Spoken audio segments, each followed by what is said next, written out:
गोविंद शिल्प घेऊन येत आहे 79 ट्विन बंगलोचा भव्य दिव्य पंढरपुरातील एकमेव प्रकल्प। आमच्या प्रकल्पाची वैशिष्ट्ये मनाला शांती देणारं महादेवाचं मंदिर, मुख्य रस्ता सुमारे 30 फुटांचा, अंतर्गत रस्ता सुमारे 20 फुटांचा, ग्रामपंचायत योजनेचा प्रत्येक बंगलोजला स्वतंत्र नळ, सांडपाण्याची सुरक्षित विल्हेवाट, सर्व टाइल्स ग्लॉसी आणि नामांकित कंपनीच्या, सर्व स्टेअर, खिडक्या, चौकटी सुपर ब्लॅक ग्रेनाइट, दोन्ही अटॅच बाथरूम पूर्णपणे टाइल्स, पंतप्रधान हर घर नल योजना पूर्णत्वाकडे, बाथरूम, बेसिन, किचन, सीटू फिटिंग्स हे जगवार कंपनीचे, स्टील वर्क पूर्णपणे जिंदाल कंपनीचे, 1000 लिटर पाण्याची टाकी, 150 लिटर सोलर वॉटर हीटर सोबत वॉटर प्युरिफायर, प्रत्येक बंगलोजला स्वतंत्र पार्किंग, दर्शनीय भाग पूर्णपणे डॅटो टाइल्स, टाटा प्रवेश कंपनीचे आकर्षक भक्कम दरवाजा, फुटी उंचीचे सुरक्षित कंपाऊंड। मग विचार काय करताय? गोविंद शिल्प, पत्ता गट नंबर 95, हॉटेल अंगण शेजारी, टाकळी रोड, पंढरपूर। ताज्या घडामोडी पाहण्यासाठी आमच्या YouTube चॅनलवरील PVR म्हणजेच पंढरी वार्ता या न्यूजला सबस्क्राइब करा आणि शेजारील बेल आयकॉनवर क्लिक करा। सोलापूर जिल्ह्याच्या पालकमंत्रीपदी राज्याचे ग्रामविकास मंत्री जयकुमार गोरे यांची निवड झाल्याबद्दल तसेच जत विधानसभा मतदारसंघातून भाजपचे आमदार गोपीचंद पडळकर व फलटण विधानसभा मतदारसंघातून सचिन पाटील हे विजयी झाल्याबद्दल रविवार दिनांक 13 एप्रिल रोजी माळशिरस येथे माजी नगराध्यक्ष आप्पासाहेब देशमुख यांच्या संकल्पनेतून तसेच माळशिरस तालुक्याच्या वतीनं भव्य सत्कार सोहळ्याचं आयोजन करण्यात आलं होतं। या सत्कार सोहळ्यात बोलताना पहा काय म्हणाले। भारतीय जनता पार्टी आणि माळशिरस परिसरातल्या जनतेच्या वतीनं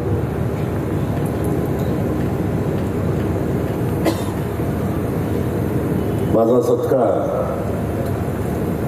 माझ्यासोबत या महाराष्ट्राचं युवा नेतृत्व, ज्यांनी दीन दलित वंचित पीडित लोकांना न्याय मिळवून देण्यासाठी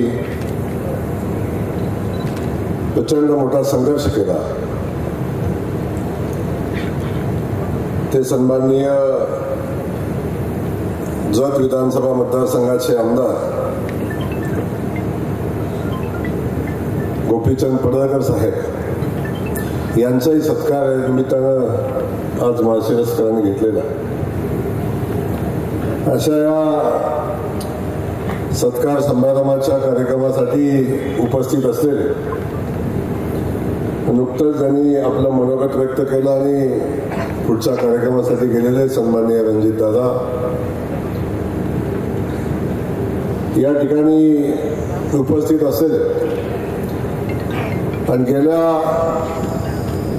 50 वर्षाच्या इतिहासामध्ये माळशिरस तालुक्याला आमदार काय असतो हे ज्यांनी दाखवलं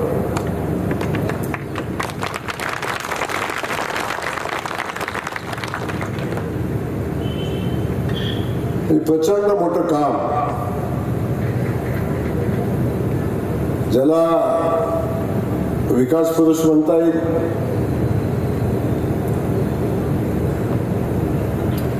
ज्याला आरोग्यदूत म्हणता येईल, ज्याला देवदूत म्हणता येईल। देवदूत आपण कोणाला म्हणतो? जो आपला जीव वाचवतो तो देवदूत। असंख्य लोकांचा जीव वाचवण्याचं काम, त्यांना मदत करण्याचं काम, असंख्य लोकांचं ऑपरेशन करण्याचं काम, मेडिकल क्षेत्रातलं काम असू दे, रस्त्याचं काम असू दे, जे जे काम करणं शक्य आहे ती सगळी कामं ज्या आमदारांनी केली ती सन्माननीय माझे मित्र रामभाऊ सातपुते या ठिकाणी उपस्थित असलेले, सांगलीहून आलेले सोलापूर जिल्ह्याचे जिल्हाध्यक्ष सन्माननीय चैतन्य केदार, दुसरे सांगलीहून आलेले आमचे मित्र बाळासाहेब एरंडे, गोपीशेठ म्हणजे आता त्यांना बघा कुठेतरी, विद्यमान नगराध्यक्ष या गावचे सन्माननीय विजयजी देशमुख, तालुकाध्यक्ष ॲडव्होकेट शरद मदने, जिल्हाध्यक्ष बाजीराव काटकर, किसान मोर्चाचे अध्यक्ष बाळासाहेब सरगर, अकलूज भाजपचे अध्यक्ष महादेव कावळे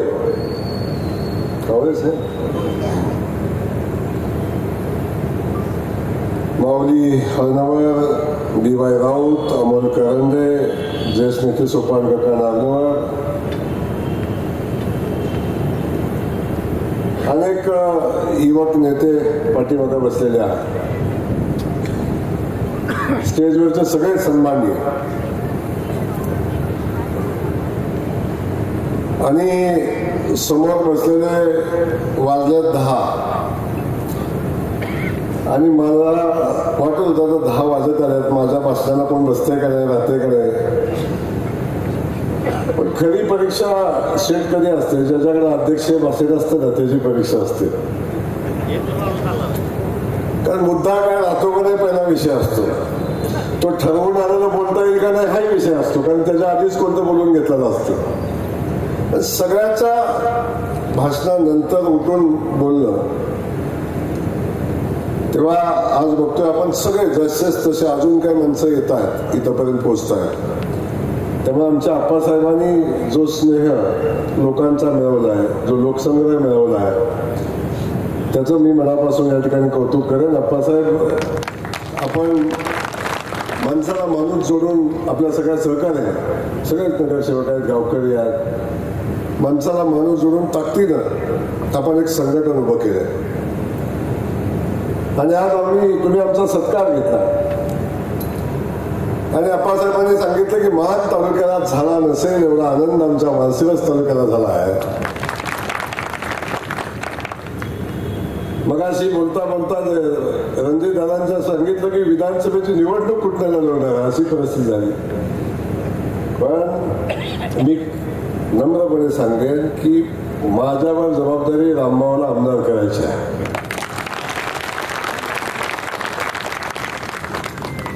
या माळशिरस तालुक्याचा आमदार देवाभाऊच्या विचारासाठी असला पाहिजे, म्हणून हा देवाभाऊचा कार्यकर्ता जीवाचं रान करेल एवढंच या निमित्तानं सांगतो. तर कोण काय म्हणतं हा विषय बाजूला ठेवा, पण आप्पासाहेब आपण आमचा सत्कार घेतला. रामभाऊ, आपण आजच्या सत्कारापुरता मर्यादित विषय नाही गोपीशे. मी जेव्हा पालकमंत्री म्हणून आलो, आणि मी खरंच सांगतो, आमदार झाल्यावर मंत्री झाल्यावर माझा मान तालुक्यात स्वागत केलं असेल, पालकमंत्री झाल्यावर नाही. पण पालकमंत्री झाल्यानंतर जे माळशिरसनं केलेलं स्वागत होतं ते मान तालुक्यापेक्षा मोठं होतं. आणि मला मनापासून आनंद आहे. मी भारतीय जनता पक्षाचा मनापासून ऋणी आहे, मी आमच्या देवाभाऊचा मनापासून ऋणी आहे की ज्यांनी मला विठुरायाच्या नगरीची सेवा करण्याची संधी दिली. मी पालकमंत्री कुठेही झालो असतो, पण विठुरायाच्या नगरीचा मी पालकमंत्री आहे. आता पालखीची सेवा करण्याची संधी मला मिळणार आहे. ज्या पालखीमध्ये गोपीशेठ दर्शनाला तडफडत कुठेतरी बाजूला उभा राहत होतो, कधी पालखीपर्यंत पोहोचता आलं नाही. अलीकडे आमदार झाल्यावर कोणतरी जमा झालं थोडं थोडं, पण अनेकदा आपण बघितलं की अगदी बिकट परिस्थिती पालखी. त्या पालखीची सेवा करण्याची संधी, त्याचे नियोजन करण्याची संधी मला कोणी दिली असेल तर आमचा विठ्ठल देवाभाऊनी दिली, लक्षात ठेवा. आणि एवढी मोठी संधी आज आपल्याला मिळत असताना ज्या ठिकाणी आपण पालकमंत्री म्हणून जातोय तीही लोक आपले स्वागत करतात, त्याच्यापेक्षा आनंद काय असू शकतो. अनेक लोक म्हणतात आलं बघा आमच्यावर, पण तसं घडलं नाही का सर. त्यामुळं याचा मला मनापासून आनंद आहे. आणि आज आमच्या दोघांचंही स्वागत केलं, आमच्या सेठचं स्वागत आपण केलं. आणि सेठ स्वागताला पात्र एवढा प्रत्येक घटकाचा, प्रत्येक जाती समाजाचा विचार करून आणि त्या समाजाला न्याय मिळाला पाहिजे अशा पद्धतीची भूमिका घेणारं नेतृत्व गोपीचंद सेठ सारखं दुसरं असूच शकत नाही, हे आम्हाला बंधुनी सांगायला. आणि आम्ही सामान्य कुटुंबातले आहोत, हे सेठच सामान्य कुटुंबातलं आहे. बघा सांगा इथे एक कधी कुणाचा ऊस तोडवाला, दुसरा गोपीशेठ मेंढरवाला आणि रेशनिंगवाला. बघा हे कुठं घडू शकतं, हे फक्त भारतीय जनता पार्टीत घडू शकतं. सामान्य माणसाला न्याय मिळाला, सामान्य माणसाची सेवा करणाऱ्या नेतृत्वाला न्याय मिळाला, हे फक्त भारतीय जनता पक्षामध्ये घडू शकतं. मी बघितलंय, मला अनुभव आहे.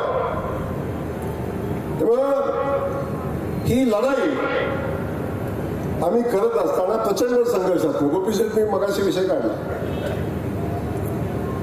शेठ हा संघर्ष प्रस्थापित विरुद्ध विस्थापित. प्रस्थापितांना माझा विरोध असं माझं म्हणणं नाही, पण एक लक्षात ठेवा, सामान्य कुटुंबातलं एखादं पोरग येते, समाजकारणात राजकारणात स्वतःचं अस्तित्व निर्माण करते, लोकांची सेवा करते, लोकांच्या हक्कासाठी लढते आणि लोकांना स्वतःचा हक्क काय हे जाणीव करून देते, तेव्हा सगळ्यात जास्त कुणाच्या पोटात दुखत असेल, सगळ्यात जास्त कुणाला वाईट वाटत असेल तर ते प्रस्थापितांना वाटतं. आणि माझ्यासारखं एखादं सामान्य कुटुंबातलं पोरग पुढे येते आणि सूर्य सुद्धा त्यांच्या परवानगीशिवाय मावळत नाही असं त्यांचं म्हणणं होतं. त्या बारामतीवाल्याच्या आकड्याच्या आमदार त्यांचे, आटीचाटी आमदार त्यांचे, आणि असा समज होता की आम्ही दगड उभा केला तरी निवडून आणू, असा आमचा मान तालुक्याचा इतिहास माहिती आहे आपल्याला. त्या ठिकाणी स्वतः खासदार असताना एक पोरग येते आणि विधानसभेला उभं राहते, अपक्ष आमदार होते. तेव्हापासून हा संघर्ष सुरू झाला. आमच्या आशीर्वादाशिवाय हे कसं निवडून येऊ शकतं आणि निवडून याचं धाडस कसं करू शकतं, तेव्हापासून उभा राहिलेला हा संघर्ष आहे. आमदार झालो शेठ, अंगावरचा गुलाल पण निघाला नव्हता. मुंबईत जाऊन काही नेत्यांची गाठभेट झाली, मी दिल्लीला गेलो आणि दिल्लीला गेलो तो मागणं निरोप आला, तुमच्यावर खुनाचा प्रयत्न केल्याचा गुन्हा दाखल झाला आहे. काय गुन्हा दाखल झाला की म्हणे जयकुमार गोरेनं अपक्ष, सत्ता त्यांची, पोलीस अधिकारी त्यांचे, पण माझा आरोप काय झाला की जयकुमार गोरेनं सदाशिव तात्यांचा खून करण्याची सुपारी पोलिसांना दिली, पोलिसांनी फायरिंग केलं. म्हणजे जे पाकिस्तानात पण कधी घडणार नाही ते इथं घडलं असं सांगितलं. आणि तिथून सुरुवात झाली. तिसऱ्या दिवशी माझ्या खुनाचा गुन्हा, प्रयत्न केल्याचा गुन्हा दाखल झाला. तेव्हापासून संघर्ष. अशी एक निवडणूक झाली नाही, एक कधी घटना अशी घडली नाही, निवडणूक कुठली आली माझ्यावर गुन्हा दाखल झाला नाही. आता शेवटची निवडणूक जेव्हा 2024ची लढत होतो शेठ, तेव्हा सुद्धा म्हणजे जयकुमार गोरेनं कोविडमध्ये मेलेल्या मरावरचं टाळूचं लोणी खाल्लं. ज्या जयकुमार गोरेनं 3,500 रुपयावर स्वतःच्या खिशातलं कर्ज काढून लोकांची सेवा केली, त्या जयकुमार गोरेवर आरोप केला काय की कोविडमध्ये रुग्णांचे पैसे खाल्ले. सेठ 32 लोकांच्या मध्ये 2 लोकांचे पैसे आले होते, ते 64,000. किती? 64,000. आणि त्याच्यावर सुरुवात झाली. सांगायचा हेतू एवढाच आहे की असंख्य संकटाचा सामना करून आपण सेठ पुढे चाललो, पण लोकांची सेवा करतो.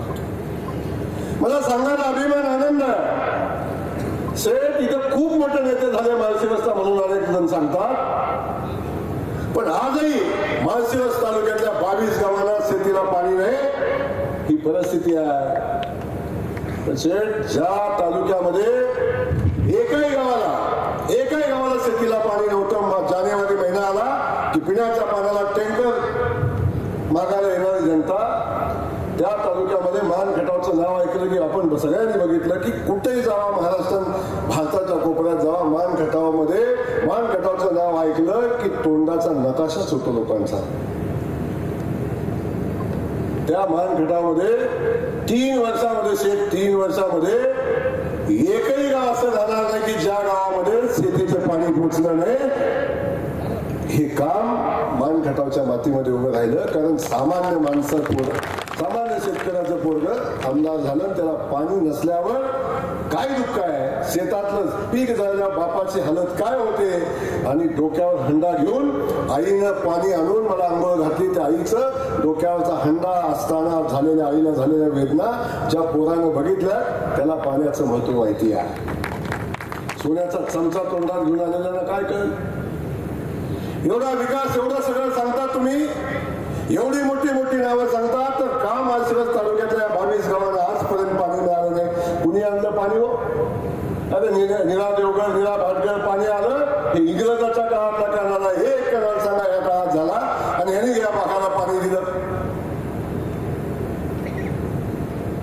परिस्थिती आहे.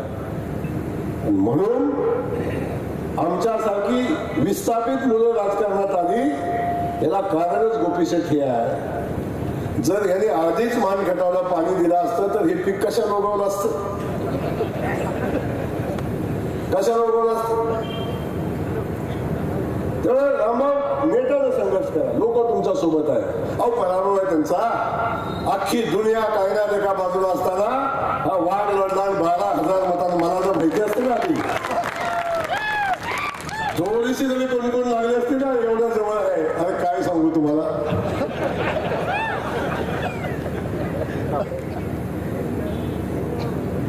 एवढा लढला आणि वाघासारखा लढला, गुलाल टाकायचा अधिकारच नाही पुढे कोणाला.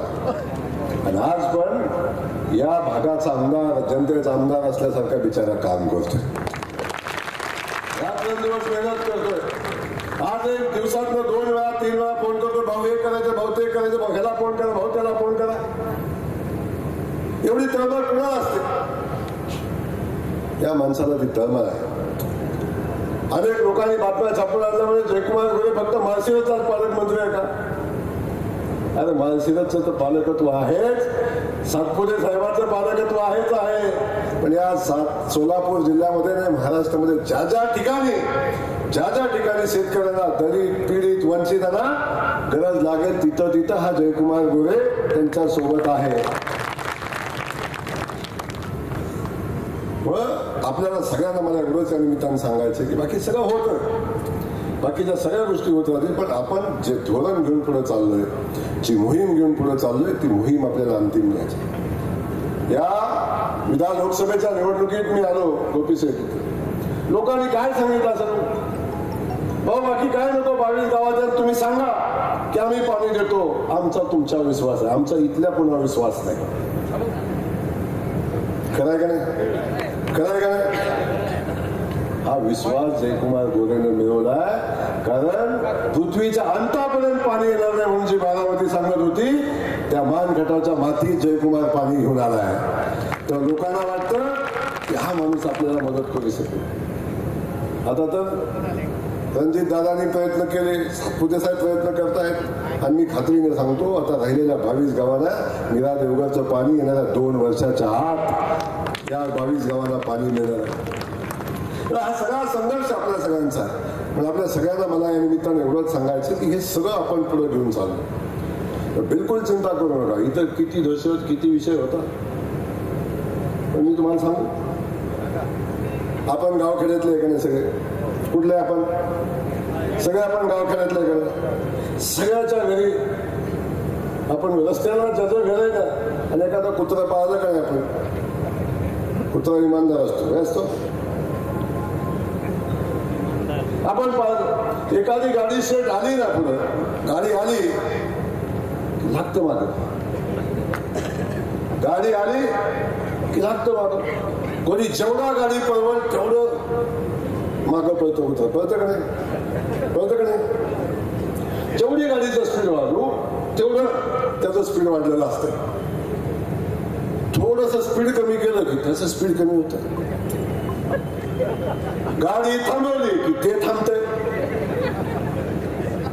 आणि गाडी थांबवून स्टँड लावलं की ते उलट उभं राहते, आणि खाली वाकला की ठुन फुटते. पण आता मी असंच बोलत नाही, सांगितलेलं सगळं करून बघा.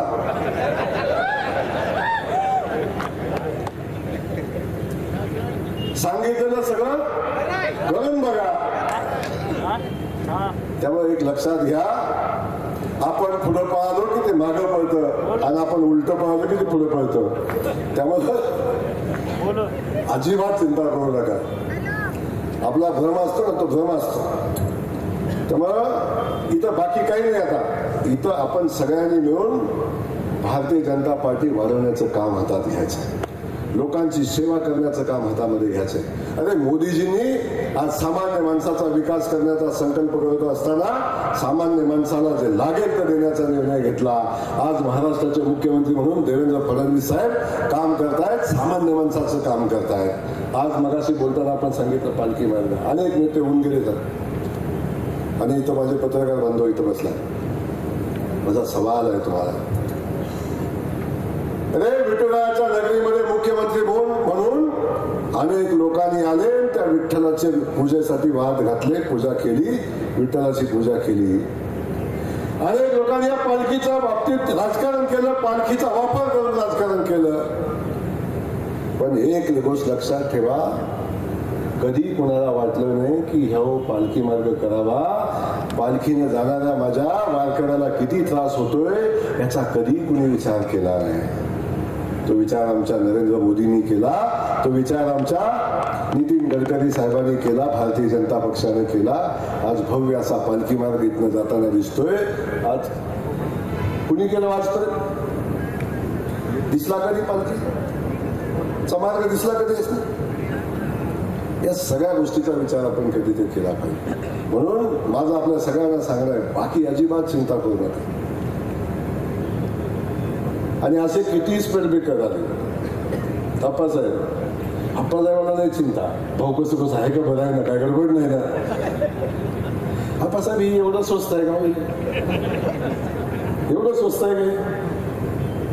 कुणी वेळ मोडून टाकेल.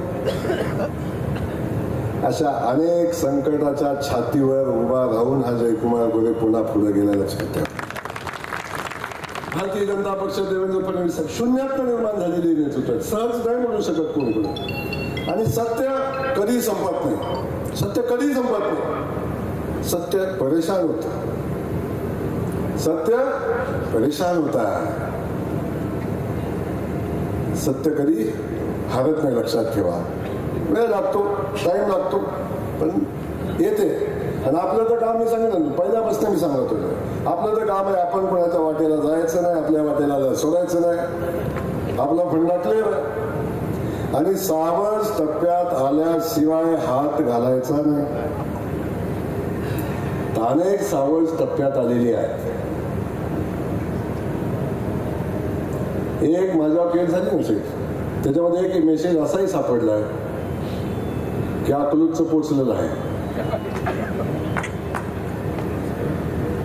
आज नाही बोलणार, तेव्हा बोलतो मी, गरज आहे ती, आज बोलला. पण काही गोष्टी आपल्याला नक्की सांगेल की जयकुमार गोरे पालकमंत्री झाला नाही पाहिजे, नाही झाला पाहिजे म्हणून अनेकांनी दिवे पाण्यात ठेवले. पण झालाय आता. आणि मी कुणाची जिरवायला नाही आलो, मी आजही सांगतो, मी कुणाची जिरवायला नाही आलो. मी माझ्या पक्षाचं काम करायला आलोय. मी माझ्या सामान्य माणसाचा न्याय द्यायला आलो. मी तो कुणाची जिरवायला आलो नाही, कुणाचं साम्राज्य संपवायला आलो नाही.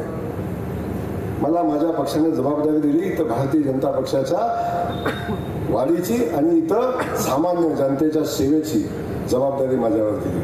आणि ती जबाबदारी पार पाडण्यासाठी मी आलो. आणि मी आजच पहिल्या दिवशी सांगितलंय सातपुते साहेब, जे उद्दिष्ट मला माझ्या पक्षानं दिलंय ते उद्दिष्ट पूर्ण झाल्याशिवाय मी जाणार नाही. ते उद्दिष्ट पूर्ण करून आपल्याला जाईल. पण मी आपल्याला या निमित्ताने एवढंच सांगेन, आपल्या सगळ्यांचं प्रेम, आपल्या सगळ्यांची ताकद कायम पाठीशी राहिली. इथं आल्यावर कधी वाटतच नाही मी मानसिकच नाही. मान तालुक्यात जसं प्रेम तसंच मला इथं मिळतं. इथंच नाही, सोलापूर जिल्ह्यात जिथं जाईल तिथं मिळतं. माझ्यासारखा नशिबान मीच आहे. कारण लोकांना आवडतं, सामान्य घरातलं पोरगं लढतंय, झगडतंय, पळतंय, काम करतंय. अरे विश्वासाने लोक येतात. म्हणून सेठ तुम्ही आता एवढं माझ्यावर बोललाय ना, आता काय सांगू तुम्हाला. सेठ पण हुशार आहेत. एवढं माझ्यावर बोलले की भाऊ हे केलं पाहिजे, भाऊंच्याकडून त्या अपेक्षा आहेत, हे सगळं. पण मी आपल्याला एवढं या निमित्ताने सांगेन, शेठ तर माझा भाऊच आहे. जजसाठी तर लागेल ते, आणि माझ्याकडून नाही, नेत्याकडूनच आहे. गोपी शेठचं पत्र फडणवीस साहेबांच्याकडे गेलं, त्याच्यावर काय झालं नाही असं घडलं का कधी? तुम्हाला वाटतंय का? वाटतंय का तुम्हाला? उगाच माझ्या नावावर मारायचं काम चाललंय. अहो शेठ पत्र गेलं, थांबलं, आणि माझा तर विषय सोडा. अलीकडचा कधी तर डायरेक्टच हॉटलाईन. एखादं माझ्या मेसेजला उत्तर नाही, पण ह्या गाडीच्या मेसेजला लगेच उत्तर असते. साहेबांचं बारकाईने लक्ष असतं.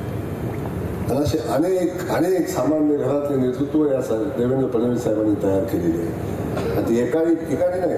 त्यामुळे ही किती जरी आणून बसली ना, किती जरी जमा केलं ना, काही नाही चालणार. आणि असे अनेक नेतृत्व गावखेड्यामध्ये, अख्ख्या महाराष्ट्रामध्ये असे अनेक नेतृत्व तयार केलेली आहेत. आणि ती नेतृत्वाची फळी ही पुढच्या 25-30 वर्षाची आहे. सहज नाही होणार आहे. कुणी सांगितलं ना सहज या घडणाऱ्या गोष्टी आहेत. त्यामुळे मी आपल्याला एवढंच सांगेन, तर महायुतीचं सरकार काम करतं. बाकीच्या सगळ्या चिंता करू नका. आप्पासाहेब तुम्ही या ठिकाणी काही गोष्टी सांगेल. आप्पासाहेब काम सांगताना बघितलं म्हणजे स्ट्रॉंग रूम द्या. एवढा माल आहे आप्पासाहेब तुमच्याकडं.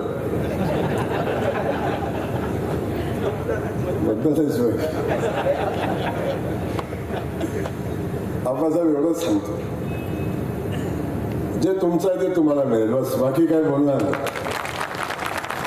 जे तुमच्या हक्काचं आहे, जे तुमच्या अधिकाराचं आहे, ज्याच्यावर तुमचा हक्क आहे ते तुम्हाला मिळेल.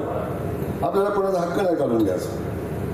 जे तुमच्या हक्काचं आहे ते तुम्हाला मिळालं पाहिजे, ही भूमिका माझी कायमची. आणि ते सगळं करत असताना आप्पासाहेबांनी बरीच यादी मोठी दिली. काय नगरपंचायतीला इमारत नाही.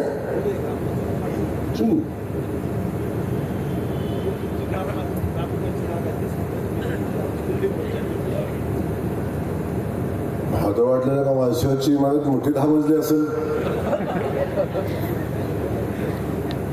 नगरपालिकेला इमारत नाही. काळजी करू नका. ज्याला कोणी नाही त्याला आमचा देवाभाव आहे. इमारत पाहिजे, इमारत मिळेल. आपण जाता जाता सांगितलं की या भागात जाणाऱ्या आमच्या मुस्लिम समाज बांधवाचे आणि पालखी मार्ग आहे. पालखी मार्गाला जाताना दुकानं नसावीत आपली इच्छा आहे. आणि त्यात तथ्य आहे, आपण सगळेजण विठुरायाचे भक्त आहे आणि वारकऱ्यांचा प्रचंड आदर करणारे आपण सगळेजण आहोत. ती वस्तुस्थिती आहे, त्याला आपण नक्की मार्ग काढू. तातडीने आपण त्याच्यावर चर्चा करू आणि त्यातून मार्ग आपण काढून लोकांना कायमचं या ठिकाणी करता येईल. आप्पासाहेबांनी दुसरं काय मागितलं, क्रीडांगण द्या. गडी रांगडा आहे, पैलवान आहे. मी म्हणलं आता ऑफिसला दिसतंय शांत, पण तसं नाही ते. मला माहिती आहे, पण हे काय विश्वासाचं आहे. विश्वासानं सोबत राहणारा गडी आहे. त्यामुळं आप्पासाहेब तुम्ही जे जे सांगितलं ते काम क्रीडांगणाचं काम आहे. अभ्यासिका झाली पाहिजे. आत्ताच आमच्या गड्याच्या नात्यापोट्यात सगळं लकाट काय होतात, लकलकाट करून आलो आम्ही. आत्ता नातेपुत्यात बघितलं, एक बटन दाबलं, 2 किलोमीटर लाईट इकडून तिकडं असे लागले, ते अख्खं नातेपुतं चमकायला लागलं. आता माळशिरस चमकवायचं आहे, डिवायडर टाकायचं आहे मध्ये आणि लाईट पण लावायचं. माळशिरसचा डिवायडर करायची जबाबदारी आपण घेऊ. माझ्यापेक्षा गडी आहे ना मजबूत, काय अडचण नाही. तिकडून काय राहिलं चाळणीतनं गाळणीतनं तर बाकीचं बघतो मी, काळजी करू नका. पण मी सांगितलं कदाचित माझ्यापेक्षाही जास्त देवाभाऊचा आमच्या रामभाऊवर आहे. तिथं काही कमी पडणार नाही. सगळी ताकद सरकारच्या आपल्या पाठीशी उभं राहणार आहे. काळजी करायचं काम नाही. आणि एक आहे आप्पासाहेब, तुम्ही जे सांगितलंय ते करण्याची जबाबदारी माझी आहे. तो उगाच सत्कार कसा घ्याल तुम्ही? आप्पासाहेब काय एवढा आहे काय? आप्पासाहेबांना माहिती आहे कोणाचा सत्कार घ्यायचा कोणाचा नाही. बाळासाहेबांना माहिती आहे पलीकडे. बाळासाहेबांचा नाही, हे दोघे मला निष्पाप माणसं, म्हणजे एवढ्या इमानदारीनं काम करणार. लोकसभेच्या निवडणुकीत ही 2 भाद्र आहेत. कठीण प्रसंगात ज्यांनी साथ दिली, अशी ही आमच्याकडे आहे. तेव्हा अशा माणसाला जपताना काहीच वाटत नाही. अशा माणसात प्रेम करताना काय वाटत नाही. तेव्हा अजिबात चिंता करू नका. या भागाच्या विकासासाठी जे लागेल ते आपण करू. आणि आपल्या मनात जे आहे ते करू. मला माहिती आहे सगळ्यांच्या मनात काय आहे. काय रामभाऊ उठलाच आहे, तुम्हाला काय काय. तेव्हा बाकी अजिबात चिंता करू नका. सगळ्या माळशिरसकरांचं मी मनापासून धन्यवाद देईन. मला माळशिरसवाल्यांना 10:15 वाजले जायचं का नाही घरी आपल्याला?